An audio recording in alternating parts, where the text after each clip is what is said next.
Sir सबसे पहले तो कॉन्ग्रेचुलेशंस ऑन लिस्टिंग। तो जैसे कि हमने देखा वेदांता के 5 डिफरेंट एंटिटीज, इंडिपेंडेंट एंटिटीज बन चुकी है। तो सबसे पहले तो ये कि जो डी मर्जर है उसका सफ़र अब तक का कैसा रहा, और दूसरा ये कि अब वैल्यू अनलॉकिंग यहाँ से होती हुई दिखेगी, अपॉर्चुनिटीज क्रिएट होगी, तो किस पर आगे फोकस रहेगा, क्या आउटलुक रहेगा आपका फ्यूचरिस्टिक? हमारे सभी लोगों ने बहुत बहुत धन्यवाद। हमारे गुजराती में बिगेस्ट सपोर्ट है, मैंने वेदांता नु सपोर्ट बिगेस्ट सपोर्ट आए थे गुजराती लोगों ने। Ahmedabad I am very thankful. I will never betray you. I will stand by this company. I will always have, मेरे दिमाग में हरदम रहेगा कि मैं डिविडेंड पे करूं। हरदम जो आपको बताया ग्रोथ कंपनी रहेगी और ये देश की कंपनी रहेगी, जो कि आगे आने वाले दिनों में और इंडस्ट्रियाँ लगें। एक एक जो हमारी कंपनी है उसमें 400-500 कंपनियां लग सकती हैं, बिकॉज प्रोडक्ट बहुत डेवलप हो रहे हैं। एल्युमिनियम में, कॉपर में, जिंक में, ऑयल एंड गैस में, पावर में, हर चीज़ में, जिंक में, सिल्वर में इनकी इंडस्ट्रियाँ लगेगी। आप लोग भी आगे आइए और आगे आके 5 करोड़ से लेके 500 करोड़ की इंडस्ट्री आप 2 साल में लगा सकते हैं, और दूसरे साल से ही आपके प्रॉफिट आनी चालू हो जाएगी, क्योंकि मार्केट बहुत बड़ा है। और आने वाले दिनों में आप हमारे शेयर होल्डर रहे, हमको बहुत बहुत आपका धन्यवाद। आने वाले दिनों में भी कंपनी और आगे बढ़ेगी, यही मेरी कामना है। आगे जो एल्युमिनियम जो है ये सबसे इम्पॉर्टेंट मेटल है।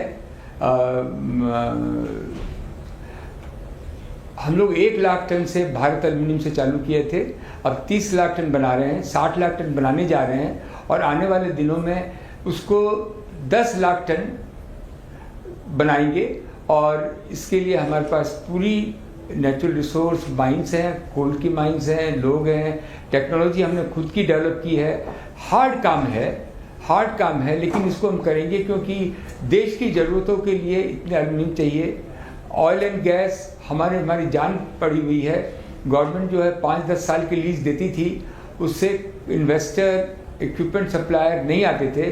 अब गवर्नमेंट ने लीज ऑफ द लाइफ, जब तक कि आपका उसमें रिसोर्सेज हैं तब तक आपको पोजीशन दी है, उससे हम बड़ा काम करेंगे। हमारे पास जो एरिया है उसमें हम 5 लाख बैरल बनाने वाले हैं, और आने वाले दिनों में उसको 10 लाख बैरल, 1 मिलियन का हमारे सपना है। आप लोगों का आशीर्वाद है, साथ में मिलकर काम करेंगे तो देश की ज़रूरतों के लिए इंपोर्ट कम से कम हो। हम जो हिंदुस्तान जिंक, ये सारी कंपनियां खुद भी डीमर्जर हो सकती हैं। जैसे हम चांदी है, चांदी की अलग वर्टिकल हो सकती है। हम फर्टिलाइज़र प्लांट लगाया है क्योंकि हमारे रॉक फॉस्फेट है, सल्फ्यूरिक एसिड है, लार्जेस्ट प्लांट फर्टिलाइज़र का लगा रहे हैं। हमारे पास जो क्रिटिकल मेटल है सबकी संभावनाएं सबसे ज़्यादा हिंदुस्तान जिंक में है। हमारे पास जो वेस्ट पड़ा हुआ था उसको रिसाइकिल कर रहे हैं, उसके अंदर से सारे क्रिटिकल मेटल निकल के आ रहे हैं। किसी भी हालत में कहीं भी हम देश को पूरा कर सकें। हमारी जो ऊपर वाली कंपनी है वेदांता रिसोर्सेज, जिसको हमने डीलिस्ट कर दिया, आज उसकी भी लिस्टिंग अगर हम कराने जाएं तो 100 बिलियन से ज़्यादा की भी हो सकती है, 100 बिलियन की भी हो सकती है। चारों तरफ लोग लगे हुए हैं, आगे बढ़ते जाएं, पैसा हिंदुस्तान में लगाते जाएं। पैसा जितना हम एम्बेसडर हैं हिंदुस्तान के, क्योंकि हमारे पास लोगों को विश्वास है, हम कभी भी डिफ़ॉल्ट नहीं किए। हमारे पास किसी ने भी निवेश किया उसको कहीं ना कहीं से फ़ायदा हुआ। हम कॉन्शियस हैं कि हमारे शेयर होल्डरों को, हमारे फॉरेन इन्वेस्टर को हर हालत में एक कंफर्ट मिले। जी बिल्कुल सर। सर नेक्स्ट क्वेश्चन ये रहेगा कि जैसे कि हम देख रहे हैं रिन्यूएबल पावर को हमारा देश काफ़ी बढ़ावा दे रहा है, तो वेदांता पावर जो कि 5th लार्जेस्ट प्राइवेट प्लेयर है इसमें, तो आपको यहाँ से किस तरह की बड़ी अपॉर्चुनिटीज़ दिख रही है इसको लेकर? हाँ, अभी हम थर्मल में हैं क्योंकि हमारे पास पूरी कोल की माइन है, और 15,000 मेगावाट, ये 20,000 मेगावाट हम बनाने वाले हैं। उसमें न्यूक्लियर पावर भी हम बनाएंगे। और न्यूक्लियर पावर में क्योंकि हमारे उसका रॉ मटेरियल इंडिया में अवेलेबल है, एक यही कंट्री जिसमें सारा रॉ मटेरियल अवेलेबल है, तो न्यूक्लियर पावर उसमें जाएंगे। रिन्यूएबल में हमारी जो हमारी सिस्टर कंपनी है सेरेंटी का, वो बहुत अच्छा काम कर रही है। आने वाले दिनों में कैसा जोगाजोग बैठता है वो आगे देखेंगे। जी बिल्कुल सर।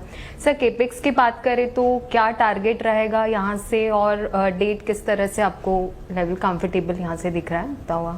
ऑल टुगेदर अभी जो कंपनी में EBITDA है वो $10 बिलियन का है। हम लोगों ने प्लान किया है 3 साल में $20 बिलियन हम कंपनी में लगाएंगे। चारों कंपनियों में $4 से $5 बिलियन का इन्वेस्टमेंट है, और $20 बिलियन हम 3 साल में लगाएंगे, और उससे हमारी जो रेवेन्यू टर्नओवर है वो दुगना हो जाएगा। हम 50% EBITDA पे काम करते हैं मोटा मोटी, तो प्रॉफिटेबिलिटी कंपनी की बढ़ेगी और साथ में लोगों को भी बहुत काम मिलेगा। Absolutely sir. सिर्फ एल्यूमिनियम बिजनेस की बात करें तो आपको क्या लगता है कितना बड़ा यहाँ से वेल्थ क्रिएटर बन सकता है, क्या अपॉर्चुनिटीज इसमें दिख रही है आपको? एल्यूमिनियम तो फंडामेंटल है इंडिया के लिए, क्योंकि हमारे पास इतना बॉक्साइट का रिजर्व है, हमारे कंजम्पशन बहुत है। आज नॉर्मली वर्ल्ड में कंजम्पशन 30 से 40 किलो पर हर आदमी का कंजम्पशन है, हमारे यहाँ 3 किलो है। आने वाले दिनों में जैसे जैसे डेवलपमेंट हो रहा है उसका बढ़ावा तो जाएगा। अभी भी 3 किलो के हिसाब से हमारा कंजम्पशन आज 5 से 6 मिलियन टन है। आने वाले दिनों में मैं देख सकता हूँ 15 से 20 मिलियन टन एल्यूमिनियम चाहिए, और हमारे पास रॉ मटेरियल है, हमारे पास कोल है। आने वाले दिनों में हम उसी में लगेंगे और एल्यूमिनियम बहुत आगे जाएगा। एल्यूमिनियम, स्टील, पावर, जिंक अच्छा है। Absolutely sir. फाइनल क्वेश्चन होगा कि फ्यूचर ग्रोथ गाइडेंस आप क्या देना चाहोगे ओवरऑल?